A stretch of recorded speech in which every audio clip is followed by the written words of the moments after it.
What is the chance that Biafran will survive if they break away from Nigeria? Biafran still has a problem defining its borders. Will it just the fourth eastern state? Will it include the South-South?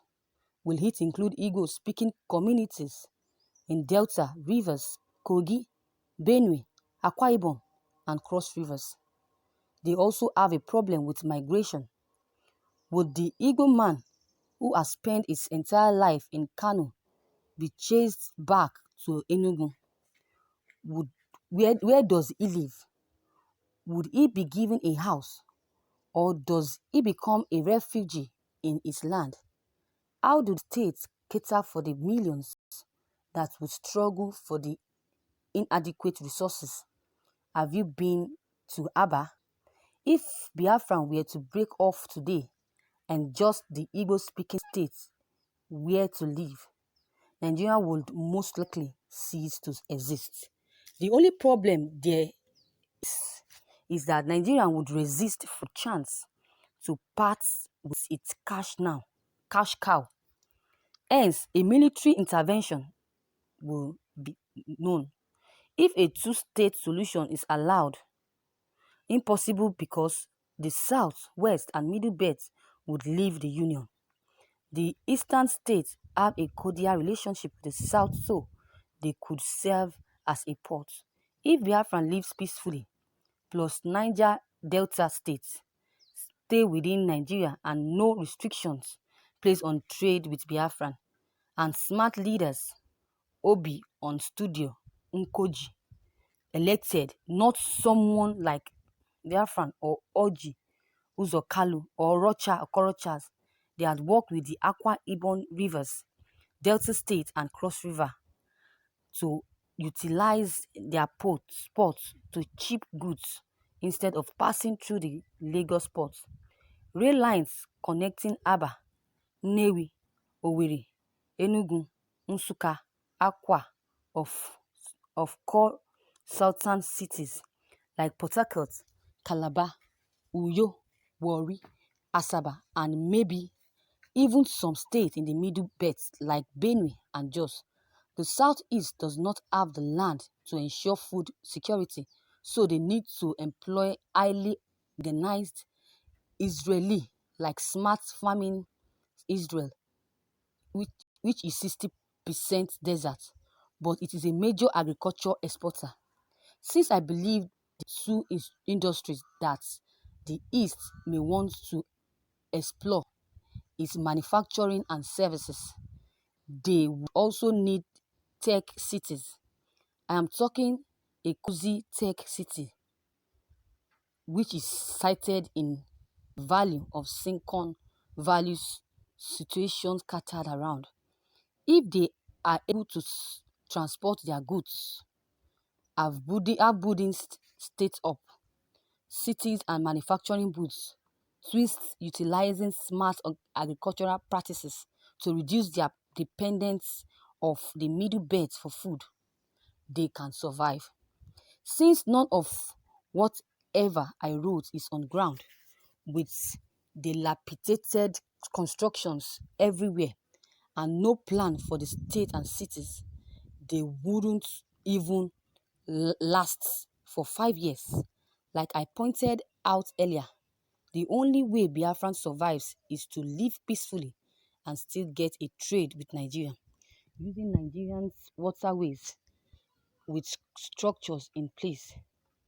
I am Igbo, and even I am smart enough to know that restructuring and resource control would be best for that is has the power to do everything I just mentioned up without having to go into combat with a stronger neighbor. All this we are industrial talking should stop without structure and an actual plan. They are crumpled. Even with those, there would still be problems for about 10 to 20 years, maybe. So once again, drop the agitation and forces on forcing the government to buy into structuring and resources in this country. Biafran is an ideology. You can never kill an ideology. 50 years has passed and fast spent. The issue is still boiling. The reality of a new nation is quite feasible. So, leave this man to say whatever he wants to say. The Afghan has come to stay already, and they will stay.